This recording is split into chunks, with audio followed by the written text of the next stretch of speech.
Nisy formation zany natao teto androany ho an'ny fekrimpama fédération kristianina ny mpanabe malagasy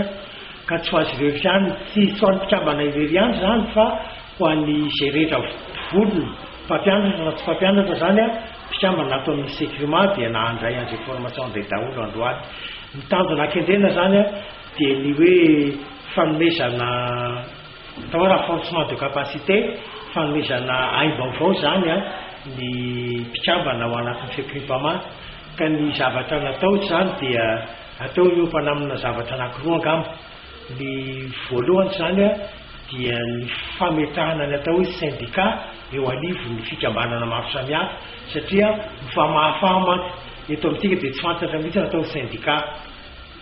fa dia napetraka teo tsara zany hoe inona ny mahasamihafa ny atao hoe syndicat sy ny mutuelle mahasamihafa ny syndicat sy ny coopérative mahasamihafa ny syndicat sy ny ONG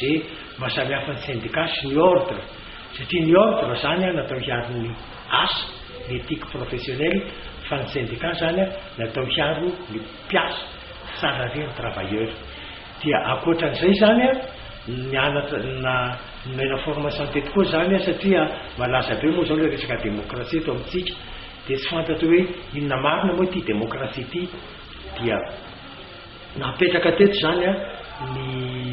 ny atao hoe inona no atao hoe démocratie libérale inona ny atao démocratie chrétienne satria ato anatin'ny sehatra syndicat kristiana malagasy tika dia ny fivoarana na raha ny démocratie io fa ny démocratie zany tsy zavatra hoe zavatra tsy miova akory fa misy fivoarana le izy mba tsy tenenana ny tany aloha tany amin'ny androny grika tamin'ny andro Solon ohatra dia ny démocratie misy hatrany amin'ny taonjato fahasiny ambin'ny folo zany jerentsika fahavalo ambin'ny folo mantsy dia ny atao hoe démocratie institutionnelle aloha dia zay ny atao démocratie de la première génération démocratie de la deuxième génération ny démocratie représentative dia tamin'ny fahatelo ny fivoarana fahatelo zany démocratie de la troisième génération na ny démocratie représentative dia ao anatin'ny démocratie représentative zany nametrahana ny atao hoe ny anjaratoeran'ny société civile ny anjaratoeran'ny syndicat ao anatin'ny société civile ny andraikitry ny syndicat dia ny mitaizany mpikambana ao aminy mitaizany ny mpiara-miasa manao ny plaidoyer sy manao interface zany satria contre-pouvoir ny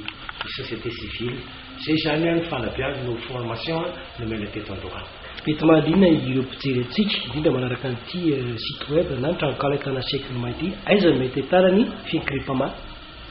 ny fekrimpama zany tsara ngamba nomezana tantara kely fekrimpama zany dia sampana anankiray ato amin'ny syndicat kristiana malagasy misahana ny mpampianatra sy ny mpiasa ny fampianarana rehetra mpiasa fampianarana na public na privé na préscolaire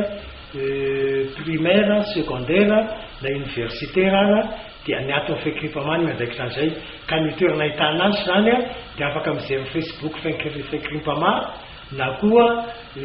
tonga ato amin'ny foibe ny sekrima ito be oritika zany eo ampitany église orthodoxe